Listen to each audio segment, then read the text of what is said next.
Приветствую уважаемых подписчиков и гостей канала. Перед просмотром ставьте лайк, подписывайтесь на канал и не забывайте нажимать на колокольчик. 3 декабря Верховный суд Татарстана продолжал допрос ключевого свидетеля по воровскому делу Рашида Джамбульского. Как выяснилось на последнем судебном заседании, этим свидетелем стал член, якобы возглавляемой вором в законе группировки, которую судят сейчас вместе с ним.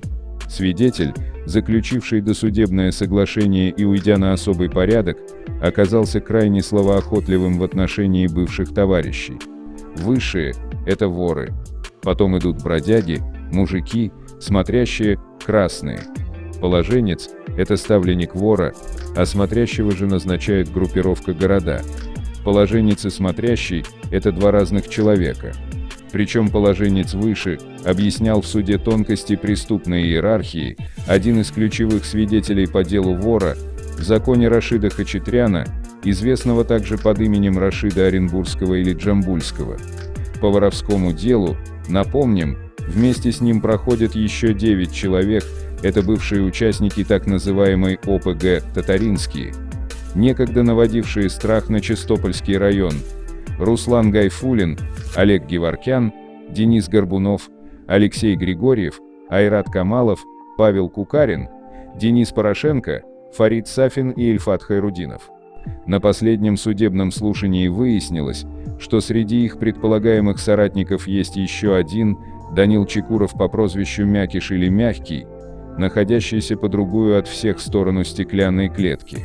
По делу Джамбульского ИК он проходит как ключевой свидетель, давший на всех остальных признательные показания. В свое время его в компанию ныне обвиняемых потянул Джамбульский, к которому тот обращался решать свои проблемы, коих, выяснилось в суде, было немало. Из рассказа Мякиша в суде следовало, что родом он из Чистополя. Там с детства дружил с Кэмелом. С Черным и Карасем познакомился в начале нулевых, позже встретился с Джаваном и остальными подсудимыми.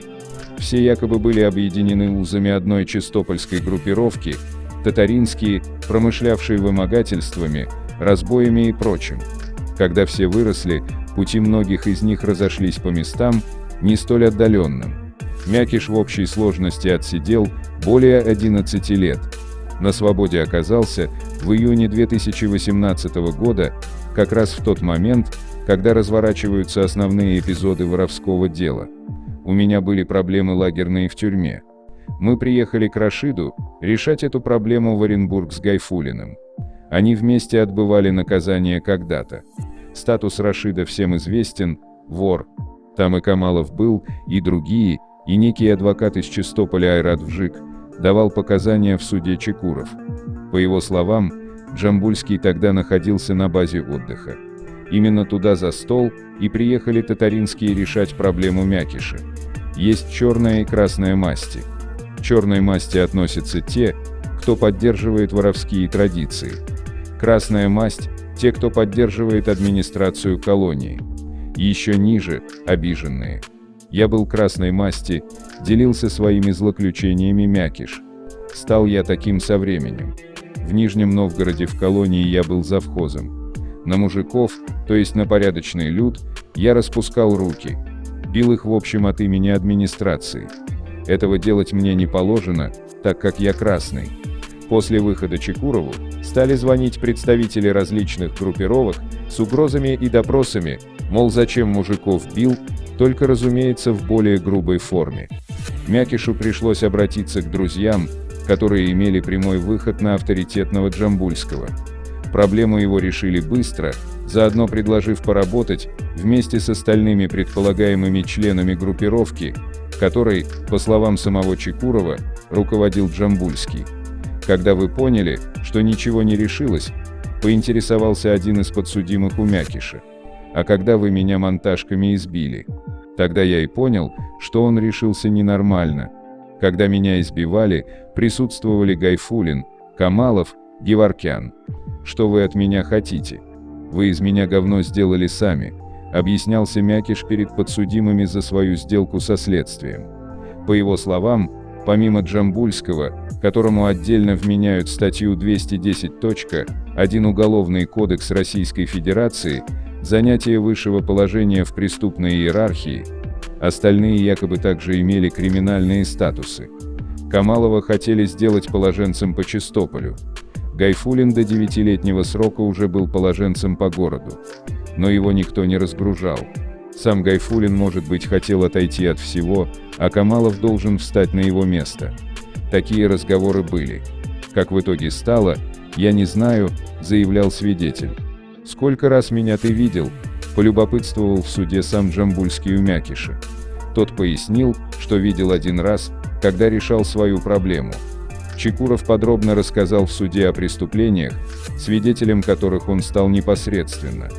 Почти все из злодеяний, вымогательства, запугивание должников и все в этом духе. Часть денег с рэкета, по словам Мякиша, отправляли в Оренбург, в карман Джамбульского. Первое инкриминируемое подсудимым преступление произошло еще до личного знакомства Мякиша с Джамбульским. В 2017 году Чекуров отбывал срок в Орловской области. К нему там обратился его знакомый Артем Рожков, у которого возникла проблема с личным автомобилем Mazda CX-5. Машина была арестована, и к Рожкову обратился некий Баландов, который заявил, что готов тому помочь. Баландов сказал, что все решит. Договорились, что ее продадут, а деньги разделят. 400 тысяч уходили на долги, и еще 400 тысяч – Баландову.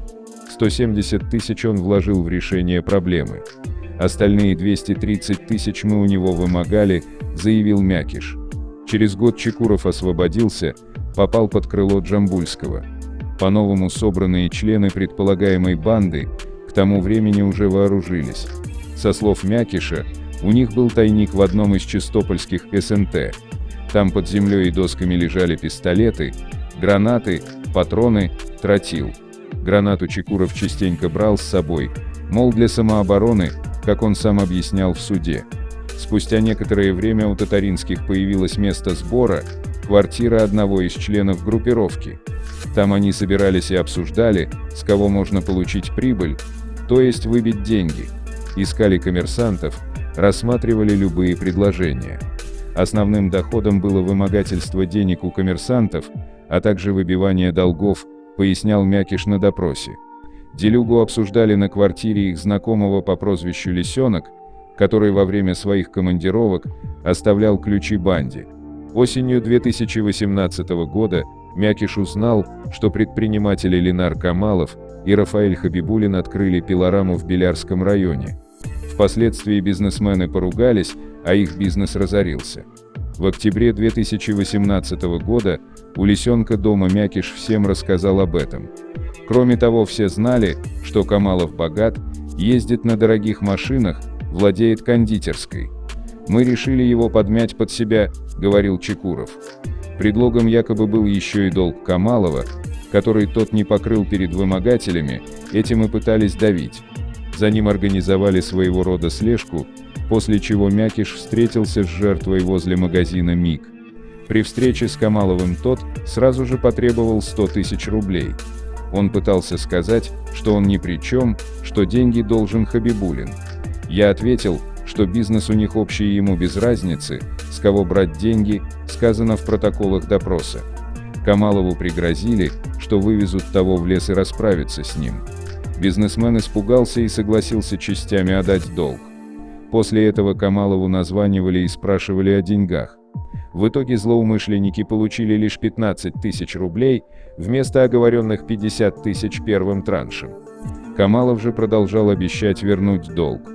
В середине ноября на встречу с Камаловым поехал уже Черный, в компании Мякиша. Жертву пугали расправой от татаринских. В итоге его запугали до того, что он согласился платить дань. Но выплаты вскоре прекратились из-за нехватки денег у Камалова. Уже в январе 2019 года злоумышленники узнают, что тот купил себе новенький «Хаммер». Почувствовав, что их кинули, Камалова решают припугнуть и избить. Операцию АПГшники договорились называть «Тортик», поскольку у жертвы была кондитерская. На место отправились Черный, Курган и еще двое их знакомых.